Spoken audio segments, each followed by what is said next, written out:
আসসালামু আলাইকুম। আজ আমি আপনাদের সামনে আরেকটা বই নিয়ে আসতেছি, যেটা বেশ পপুলার একটা বই। ইনফ্যাক্ট বলা হয় যে নন ফিকশন বইয়ের মধ্যে এটা হচ্ছে সেকেন্ড মোস্ট পপুলার বুক। এই বইটার নাম হচ্ছে the 7 habits of highly effective people. এই বইটা কেন গুরুত্বপূর্ণ? এই বইয়ের মূল থিমটা আপনাদের সাথে শেয়ার করলে আপনারা বুঝতে পারবেন ইনশাল্লাহ কেন এই বইটা গুরুত্বপূর্ণ। এই বইয়ের মূল থিম হচ্ছে এরকম যে মানুষের ম্যাচুরিটির 3টা ধাপ আছে। লেখক বলতেছেন যে মানুষের ম্যাচুরিটির প্রথম ধাপ হচ্ছে ডিপেন্ডেন্স, অর্থাৎ মানুষের শুরু হয় ডিপেন্ডেন্সের মাধ্যমে, নির্ভরশীলতার মাধ্যমে। পরিপূর্ণভাবে মানুষ নির্ভরশীল থাকে অন্য মানুষের উপর, যেটা ঘটে আমাদের শিশুকাল বা বাল্য অবস্থায়। সেকেন্ড স্টেজে গিয়ে মানুষ হয় ইন্ডিপেন্ডেন্ট, বা মানুষ আসলে শিখে কিভাবে আত্মনির্ভরশীল হওয়া যায়, কিভাবে অন্যের নির্ভরশীলতা থেকে বেঁচে থাকা যায়।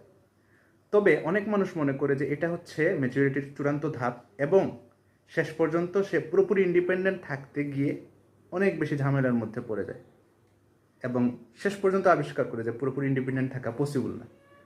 ইনফ্যাক্ট একমাত্র পরিপূর্ণভাবে ইন্ডিপেন্ডেন্ট সত্তা হলেন আল্লাহ সুবহানাহু ওয়া তাআলা, যার একটা নাম হচ্ছে আস-সামাদ, মানে যিনি কারো উপর নির্ভরশীল নন, বরং সব কিছুই তার উপর নির্ভরশীল। তাহলে মানুষের পজিশনটা কোন জায়গায়? মানুষের পরিপক্কতার বা ম্যাচুরিটির ফাইনাল স্টেজটা আসলে কি?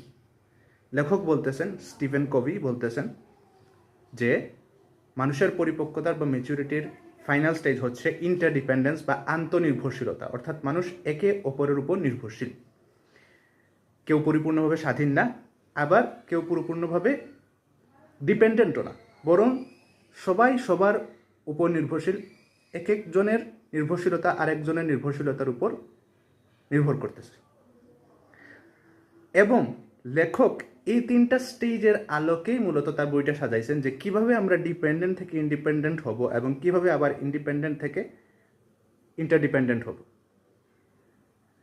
ডিপেন্ডেন্ট থেকে ইন্ডিপেন্ডেন্ট হতে গেলে আমাদেরকে অটোনোমাস হওয়া শিখতে হবে, স্বাধীন হওয়া শিখতে হবে, কিন্তু একটা স্টেজে গিয়ে উপলব্ধি করতে হবে যে আসলে স্বাধীনতাই চূড়ান্ত না।